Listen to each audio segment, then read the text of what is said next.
आचार्य श्री वर्धमान सागर जी महाराज तो जहां श्रेष्ठ सरल साधु हैं ही, वहीं अब जिनको आचार्य पद प्रदान किया जा रहा है, ऐसे निर्यापक श्रमण आगम चक्रवर्ती मुनि विद्यासागर जी महाराज जी की जो चर्या है वह वास्तव में मूलाचार को जैसा आप पढ़ोगे तो वो चर्या आपको दिखाई देगी। चतुर्थकालीन साधु की जो चर्या होती है वह चर्या हमें निर्यापक मुनि श्री विद्यासागर जी महाराज जी की दिखाई देती है। हर एक चीज में वो बड़ी गहराई से चिंतन करते हैं। उनके चाहे प्रवचन की शैली हो, चाहे उनका ज्ञान हो, इस युवावस्था में देख करके बड़े बड़े विद्वान भी आश्चर्यचकित हो जाते हैं। दक्षिण भारत में तो जहां उनका प्रभाव बहुत अधिक है ही, लेकिन उत्तर भारत में भी महाराज जी जहां जहां गए, चाहे वो डिंडोरी हो, जबलपुर, भोपाल, राजस्थान के भीलवाड़ा, जयपुर, कोटा आदि जितने भी स्थानों पर गए, लोगों ने उनकी चर्या, उनका ज्ञान, उनकी विशुद्धि और उनके चरणों में रह करके जो आनंद, उनका वात्सल्य मिलता है, उसको देख करके बड़ी संख्या में भक्तजन जुड़े और इतनी अच्छी धर्म की प्रभावना की कि आज बहुत अच्छी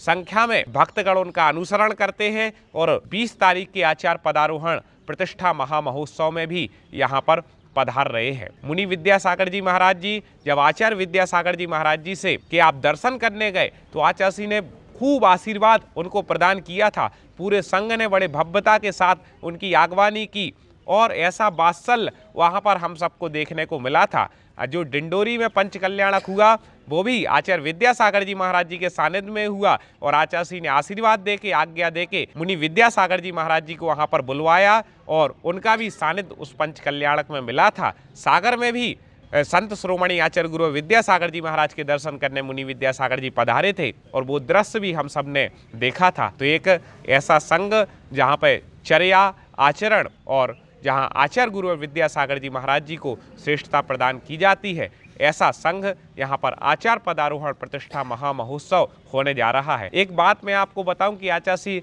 सन्मति सागर जी महाराज जी की बहुत इच्छा थी, क्योंकि निर्यापक विद्यासागर जी महाराज जी जो है बचपन से ही बहुत ही बुद्धिमान, वैराग्य के पथ पर आगे बढ़ गए थे। उनकी वैराग्य की बहुत प्रबल भावना थी, तो उनकी भावना उस समय उन्हें आचार्य पद देने की थी, लेकिन उस समय उन्होंने कहा कि नहीं, अभी आचार्य गुरुवर हमें ये जिम्मेदारी अभी हमें संभालने के अभी मैं अपने आप को योग्य नहीं समझता हूँ, मुझे भी और अध्ययन करना है और सीखना है और अपने मूलाचार की जो चर्या है उसको और आगे बढ़ाना है। तो उस भावना जो उस समय आचार्य सन्मति सागर जी महाराज जी की थी, फिर आचार्य सन्मति सागर जी ने जो उनके योग्य शिष्य थे वर्धमान सागर जी, उनको पद दिया और वो भावना वर्धमान सागर जी निर्यापक मुनि श्री विद्यासागर जी महाराज जी को आचार्य पद दे करके पूर्ण कर रहे हैं। तो आचार्य सन्मति सागर जी का भी आज स्वप्न साकार होने वाला है और संघ को जो नए आचार्य मिलेंगे, इतने युवा आचार्य, इतने संघ को साथ लेने वाले, जो कहते हैं कि बड़ा विवेक जिन महाराज जी में हमें देखने को मिलता है हर चीज का, ऐसे निर्यापक श्रमण जो महान तपस्वी भी है, उनके जब वो आचार्य पद पर प्रतिष्ठित होंगे तो ये संघ एक नई धर्म प्रभावना की ओर अग्रसर होगा और हमारी श्रमण संस्कृति जो मूल परंपरा है वो और आगे संवर्धन को प्राप्त होगी।